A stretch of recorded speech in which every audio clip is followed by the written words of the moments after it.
Secretary of State, Home Secretary. I beg to move that the Terrorism Act 2000 Proscribed Organisations Amendment Order 2019, laid before this House yesterday, be approved. This will make membership of any part of Hezbollah a criminal offence in the UK. It will give police the power to tackle those who fly their gun-emblazoned flag on our streets. He spoke about the powerful message that this sends out about this view of this government towards terrorism, but it's also about the practical impact of the measure in front of us tonight, to shut down fundraising activities and ensure that support for terror in this country is closed down. I would like to thank the cross-party backbench coalition which supported me in the debate I led on this topic last January, despite opposition from both government and opposition frontbenchers. Hezbollah has sought to provoke conflicts with Israel, and it is readying itself for war once and again. Tribute to my right honourable friend, Lord Pollock, who has been a champion of this over a number of years and has kept this issue in the minds of both houses of Parliament. And I think he deserves considerable credit for arriving at this decision. Sometimes we can find ourselves in a time warp where policy remains unchanged, as if we are in a sort of fantasy land rather than facing up to the reality. Our policy in proscribing Hezbollah was in such a time warp until the change was made by Sajid Javid.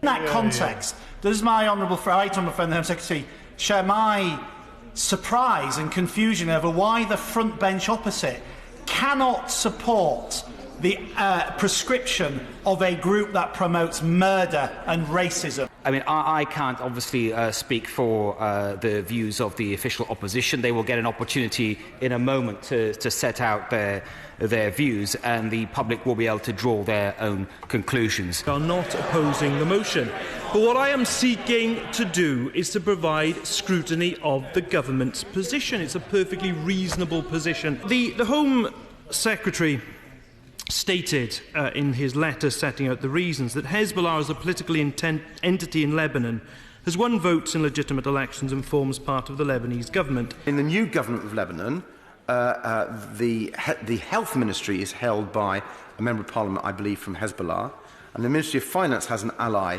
who's linked to Hezbollah. And so it is not a reasonable question of the minister, given what the government was saying in this House last year and the year before.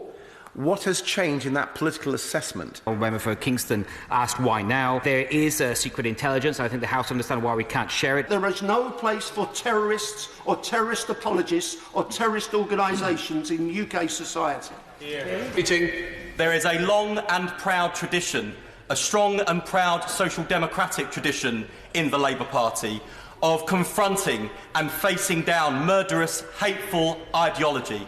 And I deeply regret, Mr Deputy Speaker, that proud tradition has not found expression at the front bench dispatch box this evening, but it will find expression on the backbenches, Mr Deputy Speaker. I'm here to support the government unequivocally and without hesitation. While this sends a message to the world, it also sends a message to our communities about community cohesion, which is that words have consequences and politics is as important as the military wing in terms of tackling terrorism.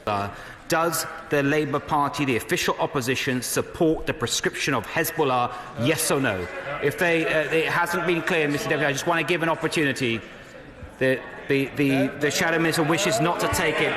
We can only infer that the answer is no, Mr Deputy Speaker, which is a great shame. One of the challenges that the police have faced in this country is that when we have the Al-Quds marches, which have been mentioned by my honourable friend from Hendon, the police have said we can't interfere because people put the flags of Hezbollah up and they say it's the political wing of Hezbollah. Will this now make sure that the police will take action against those people parading those flags? And will he also make sure that we freeze all the assets of Hezbollah in the UK and encourage our allies to do the same thing? Hezbollah are an important part of the government coalition in Lebanon. I think they provide 13 out of the 68 members of parliament in the governing coalition. There are important development objectives, particularly in the south of Lebanon, where Hezbollah has the core of its support from the poorer Shia communities in the Lebanon. And some of that complexity is known to me, from the visits I have made to the Lebanon, and perhaps the most impressive one was in 2006, immediately in the wake of the Israeli attack on Lebanon and the destruction of much of its infrastructure. Where the driver, who was assigned to myself and two other parliamentary colleagues at the time, was a Hezbollah supporter. But his drink of choice was vodka, and his occupation of choice was clubbing, which does go to suggest that it is not quite the same religiously motivated organisation all the way through. Hezbollah has been seen by the Lebanese Shia population as the most effective representatives of that population. Of course, that has meant, with the history of the terrorism that has been associated with it, that we are going to make this measure this evening. But we do have to engage with the practical reality that Hezbollah does represent, at the moment, regrettable though that may be, a very significant amount of the popular support in the Lebanon, and we are going to continue to need to find a way to make sure that that popular support is engaged in the stability of the Lebanon, which is also a key British interest. The Hezbollah terrorist flag is flown on the streets of London. The flag with its upturned rifle, because it is enabled, has a sticker put on it saying we are supporting the political wing of Hezbollah, is able to be flown without challenge. And I went to see the Metropolitan Police last year after this happened, and I was told very clearly, and that followed up by a letter to me, which said, as Parliament has chosen not to proscribe the whole of Hezbollah, being a member or supporter of the wider non-proscribed organisation is lawful, and those supporters can rightfully protest. And I was told very clearly that if the whole of the organisation was proscribed, those flags could not be flown. Is to dispute the claim by Lord Pollock that Hezbollah hasn't changed. I think there's been a remarkable journey over the last 20 years. I just want to... They've joined the political process, the democratic process. They're the largest single party in Lebanon. They got 300,000 votes, which is 100,000 more than any other party.